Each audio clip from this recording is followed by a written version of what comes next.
Bonjour, je suis Jafé Alandigim, étudiant en data science et intelligence artificielle. La data, comme une filière, la data c'est l'art de rendre les données utiles. Donc la filière data science et intelligence artificielle forme des ingénieurs qui sont capables de collecter, d'analyser, d'exploiter et de modéliser les données pour des aspects un peu entrepreneurial dans des entreprises. La data, comme accompagne de l'intelligence artificielle, est l'aspect de mettre des grands volumes de données dans des algorithmes de machine learning ou de deep learning pour faire des prédictions un peu développées, c'est-à-dire donner la capacité aussi à des ordinateurs comme machine learning d'apprendre d'elles-mêmes. Par exemple, si on prend le logement d'une maison, on peut prédire quel prix la maison sera à louer ou quelles sont les dépenses à octroyer pour ce logement. Donc la data science renferme plusieurs compétences, mais la compétence la plus importante pour moi en data science, c'est l'esprit analytique. Il faut avoir un esprit un peu développé pour analyser ces grands volumes de données, sortir des insights capables d'expliquer ce que l'entreprise en a besoin et être capable d'expliquer ces insights d'une manière un peu, de la communication plus claire, plus lucide pour des experts, parce que quand tu travailles dans un projet data, ceux qui seront dans ton entreprise, ce ne sont pas des gens de la data, mais des experts qui ne sont pas du domaine. Donc, la compétence importante qu'il faut avoir en data, c'est savoir le libérer de tes données et de savoir communiquer aussi ces insights et les résultats que tu obtiens. Quels sont les cours principaux que vous suivez? La filière à l'ENSA, on fait plusieurs cours possibles. En première année, on va passer par les modules de base qui sont la programmation, la statistique comme les maths, les mathématiques appliquées, la statistique, la probabilité. La programmation en fait R, SQL, Python, qui sont les trois langages pour moi les langages primordiaux du domaine. On fait aussi le langage PO en Java et en C++, en passant par cybersécurité, faire de la cryptographie, l'exploitation Linux pour les bash, parce que data science, les bash est très très important pour les data scientists. Donc, vous faites aussi le système Linux. Et vous faites des modules de la communication qui sont l'anglais, français, et des modules de soft skills pour avoir des compétences un peu analytiques, pour critiquer un peu ce que tu fais dans le domaine de la data. Dans quel type d'entreprise ou secteur les diplômés de cette filière peuvent-ils travailler? À la sortie de la filière, c'est pour un diplôme d'ingénieur en data science. Quand tu obtiens le diplôme à l'ENSA, tu peux occuper plusieurs postes dans des entreprises, en passant par le data analyst. Tu peux être data analyst dans une entreprise, data ingénieur, c'est ce qui collecte les données. Tu peux être data scientist, rendre les données utiles, c'est ce qui les rend utiles. Tu peux être un IA ingénieur, un ingénieur en intelligence artificielle, un ML ingénieur, un ingénieur en machine learning. Tu peux être aussi un développeur, parce qu'on fait aussi assez de langage de programmation dans la formation, donc tu peux être aussi un développeur. Tu peux aussi être un consultant en data, un consultant. Tu peux aussi faire de DevOps, parce que en quatrième année, tu as un module de cloud et de DevOps que tu fais. Donc, tu peux aussi être un DevOps à la sortie. Donc, la sortie de la filière, tu es capable d'explorer plusieurs domaines possibles que tu peux travailler là-bas. Quels sont les avantages et les inconvénients de cette filière? La filière data science et intelligence artificielle a plusieurs avantages. Les avantages primordiaux, comme je l'ai dit, la filière renferme des avantages salariales aussi, qui sont beaucoup plus élevés à la sortie de la filière. Les ingénieurs en data gagnent beaucoup plus dans le monde actuel.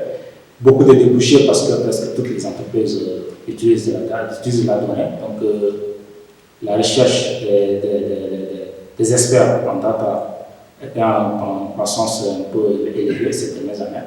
Donc, et aussi travailler n'importe où. En data, tu n'es pas obligé d'aller travailler dans une entreprise, tu peux travailler aussi de chez toi, faire un freelancing. Et ça te permet aussi d'avoir le temps de faire ça. Par exemple, à la base, si tu veux faire de la musique ou faire de la guitare ou de la batterie, tu travailles de chez toi 5-6 heures avec un système freelance. Et le reste du temps, tu espères faire ce que tu aimes et tu gagnes en attendant. La data renferme beaucoup plus d'avantages que d'inconvénients, mais il y a aussi des inconvénients en data. Parce que quand tu fais de la data, tu es dans la technologie. Et la technologie, c'est une évolution perpétuelle. Donc, tu es obligé d'apprendre chaque jour. Parce que chaque jour, il y a des nouveaux concepts qui sortent. Par exemple, ceux qui ont appris Pascal dans les années passées, ça ne sert à rien. Parce que le Pascal, personne n'utilise maintenant. Donc, tu es obligé d'apprendre. Par exemple, bien, si tu fais un projet en data, surtout avec Python, dans 2 mois, ce même projet, tu viens d'exécuter le même projet. Par exemple, les bibliothèques que tu avais utilisées pour faire ce projet seront changées. Ils vont apporter des modifications parce que les algorithmes sont en perpétuelle modification. Pour les outils, ça évolue. Donc, l'inconvénient un peu primordial du domaine, c'est d'être en apprentissage continu. Et aussi les heures de travail. C'est-à-dire, quand tu fais un projet en data, ça demande beaucoup de travail. Trop de concentration, ça dépend une dépense un peu élevée d'énergie pour faire un projet parce que ça prend trop de temps. Donc, les inconvénients, je peux dire que c'est pas beaucoup, mais c'est quand même considérable. Est-ce qu'il faut avoir un intérêt, compétence en particulier? Bon, moi, pour la data science, les compétences ou les compétences aussi, ceux qui sont nouveaux, qui veulent arriver dans le domaine, étant comme, par exemple, moi, venant d'un cycle quelque part, j'ai fait les maths, la programmation, l'algorithme. Donc, les compétences principales pour un niveau qui veut faire de la data, les bases, c'est la mathématique. Il faut faire de la maths. Tout ce qu'on voit dans les algorithmes, l'intelligence artificielle, le background de tous ces outils, c'est les mathématiques, c'est la statistique. Donc, la compétence la plus importante pour les bases qu'il faut avoir, il faut faire des maths. Les maths sont tellement importantes. Et il faut avoir aussi un esprit de communication. Il faut savoir communiquer ce que tu fais. Et l'algorithmique. Parce que si tu as l'algorithmique, c'est tout. Tu n'as pas besoin d'apprendre un langage de programmation, C, C++, non. Si tu as l'algorithme, c'est la partie la plus importante. Si tu connais déjà l'algorithmique, tu peux apprendre n'importe quel langage de programmation en 2 ou 3 jours, une semaine. Parce qu'on a déjà tous les outils possibles pour apprendre ces choses-là. Donc, pour un nouveau qui veut faire de la data, moi, je l'invite juste à savoir faire des maths. C'est très important. Les statistiques, probabilité, optimisation, tout ça. Et l'algorithmique accompagné d'un esprit de communication. Pourquoi as-tu choisi cette filière? Pourquoi j'ai choisi la filière? Bon, moi, à la base, je suis un fan de mathématiques. Je ne suis pas très fort en programmation. Je suis un peu fort en mathématiques.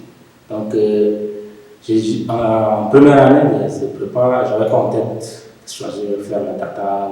Parce que à l'ENSA, moi, je visais seulement faire un domaine en informatique.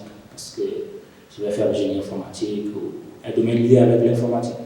Mais après, j'ai découvert la data par rapport aux réseaux sociaux, tout ça. Et puis, je me suis un peu penché sur le domaine. J'ai fait des recherches sur ça. Je me suis rendu compte que les maths sont un peu développées là-bas. Je me suis dit, tiens, comme moi je suis un peu bon en mathématiques, pourquoi pas embrasser là-bas? Parce que la data, c'est le croisé de l'informatique et des mathématiques. Donc, comme je suis à l'aise déjà avec les maths. Et aussi, les débouchés, j'ai cherché. Il y a beaucoup de débouchés à la sortie du diplôme. Quand tu as un diplôme, au cours de 3-6 mois, tu peux trouver un diplôme, tu peux trouver un travail. Donc, c'est aussi bon pour le futur. Et le salaire, ça paye bien. Donc, c'est aussi un point à prendre en compte parce que tu ne peux pas faire un domaine où tu n'es pas payé normalement en fonction de tes études. Mais en data, quand tu trouves un job, ça paye bien. C'est pour ça que j'ai choisi. Et si c'était à refaire, referais-tu le même choix? Si j'ai le choix de refaire la filière, je dirais oui, parce que c'est un domaine que j'aime bien. Comme disait Bill Gates, c'est le métier le plus sexy du XXIe siècle. Donc, c'est un domaine que j'aime bien. C'est un domaine où tu ne te tortures pas trop dans des déplacements, tout ça. Tu fais ce que tu aimes. Par exemple, moi, je suis fan de maths, donc je fais ce que j'aime. Je fais les maths, donc c'est ce que j'aime. Donc, si j'ai l'opportunité ou j'ai encore le choix de faire la même filière, je ferai la même filière, mais je me préparerai différemment. En faisant, parce que quand j'entrerai dans le domaine, je n'avais pas beaucoup de points un peu importants comme une orientation, qu'est-ce que tu peux faire, qu'est-ce que tu veux faire. Je me préparerai différemment pour faire beaucoup de projets aussi pratiques, parce que faire des cours simplement, ça ne sert à rien. Si tu viens à l'école, tu fais seulement tes cours, tu rentres.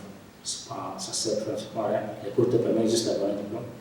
Donc, si j'ai le choix, je me préparais pendant les vacances, j'aurais un peu travaillé un peu sur les maths, sur des produits concrets. Mais si j'ai le choix, je vais refaire le même.